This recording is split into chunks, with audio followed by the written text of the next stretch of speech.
सुप्रभात कक्षायाः ग्रुप के सम्मानित सदस्यों को मेरा प्रणाम। हम पढ़ा रहे हैं आपको विषय हिंदी शिक्षण गद्य। हिंदी शिक्षण गद्य में हमने आपको कल बताया था आदर्श वाचन, कौशलात्मक, छात्र अध्यापक क्रियाएं और छात्र क्रियाएं, विधि प्रविधि सहायक सामग्री, श्यामपट्ट सारांश और मूल्यांकन अभी खाली है, कुछ भी नहीं है। इतना हमने आपको गद्यखंड पढ़ा करके स्पष्ट कर दिया था। अब आज शुरू करेंगे, हम इसी से आगे बढ़ाएंगे।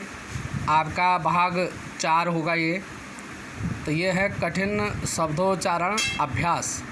और आप हमारे मेरे इस यूट्यूब चैनल को आप सब्सक्राइब करेंगे, शेयर करेंगे और लाइक करेंगे ताकि आप अगली वीडियो को देख सकें। तो आप सब्सक्राइब करना ना भूलें।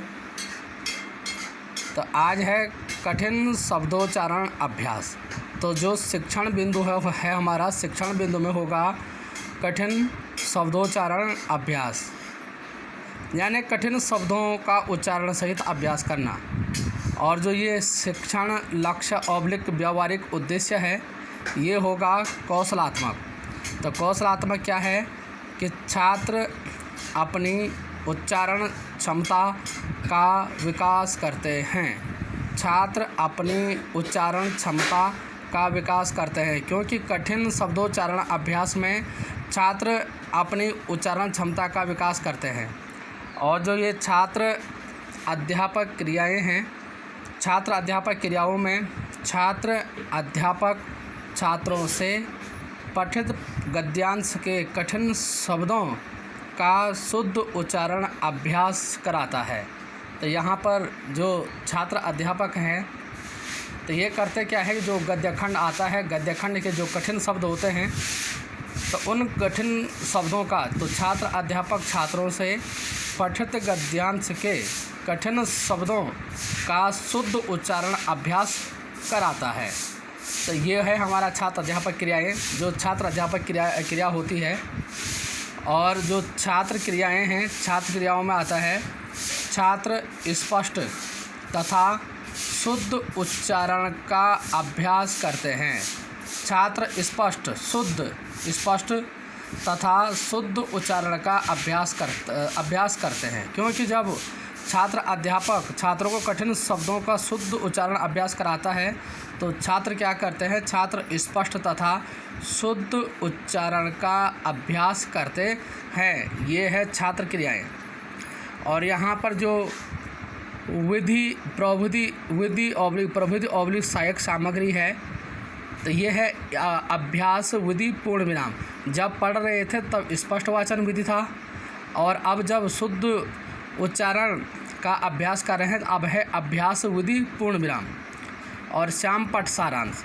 अब श्यामपट्ट सारांश क्या है, आपने जो गद्यखंड है, गद्यखंड में जो गद्य में कठिन शब्द थे उन शब्दों को आपने श्यामपट्ट पर लिखना है। और श्यामपट्ट पे लिखते समय बोलना भी है, कक्षा की ओर भी देखना है, और एक बच्चे को खड़ा करना है कि हमने ये क्या लिखा है। जैसे आपने अल्पांश लिखा है, किसी एक को खड़ा कर दिया, ये क्या लिखा है, बच्चे ने अल्पांश कह दिया। तो यहाँ पे है जैसे श्यामपट्ट सारांश में है कठिन शब्द हैं अल्पांश, प्रेम, स्नेह, अनगिनत, सहकर्मियों, अनुग्रह, ऋणी। तो ये शब्द आपने श्यामपट्ट पर लिखने हैं और एक बच्चा खड़ा उठाना है और इन शब्दों को पढ़ाना है। और आप सामूहिक उत्तर प्राप्त नहीं करेंगे। ये नहीं बच्चे सारे एक ही स्वर में चिल्ला रहे हैं, ऐसा भी ना हो। सारे क्लास अन्य क्लास भी डिस्टर्ब हो जाएंगी, और जो बगल वाली क्लास होगी उसके सर बच्चे आ जाएंगे कि यहाँ बहुत ज़्यादा शोर हो रहा है। इसलिए आपने इसका भी ध्यान रखना है। श्यामपट्ट सारांश अभी मूल्यांकन कुछ नहीं है। तो ये कल हमने आपको यही बताया था आदर्श वाचन, और आज है कठिन शब्दोच्चारण अभ्यास। और कठिन शब्दोच्चारण अभ्यास, ये देखो यहाँ कठिन शब्दोच्चारण अभ्यास है, तो यहाँ की जो ये वाली लाइन है ये सारी एक सीध में आनी चाहिए ये, क्योंकि जब ये पहले ये वाला स्टेप जब समाप्त होता है और इस स्टेप का आपने देख लो यहाँ कुछ नहीं आया है, इधर नहीं आया, इधर नहीं आया है, यानी जो पंक्ति सबसे ज़्यादा आई है अर्थात ये वाली पंक्ति, तो इसके यहाँ से आपने लिखना शुरू करना है। फिर यहाँ पे जब ये यहाँ नीचे ये यहाँ समाप्त हो रहा है तो तीसरा वाला स्टेप आपने यहाँ से लेना है। और यहाँ पर आप एक चीज़ और है, आधा, प्रक्रिया और प्रधा भी आप इसमें लिखेंगे। जैसे यहाँ आधा, यहाँ प्रक्रिया और यहाँ प्रधा, तो ये भी इसके ऊपर लिखा जाता है।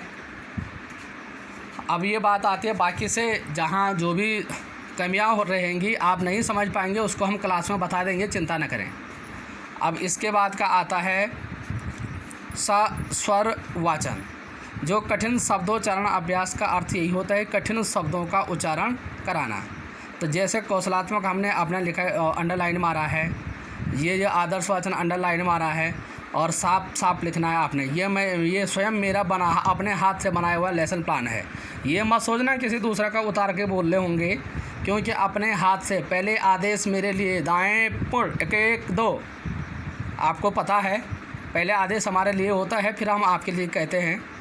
पहले अपने में परिवर्तन, फिर आप में परिवर्तन। तो ये कठिन शब्दोच्चारण अभ्यास हो गया है। इसके बाद है सस्वर वाचन।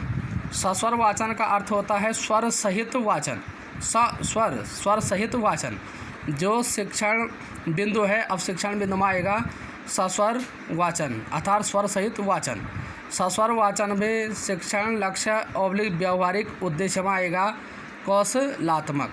ये शिक्षण लक्ष्य ऑब्लिक व्यावहारिक उद्देश्य कौशलात्मक। अब क्या होता है सस्वर वाचन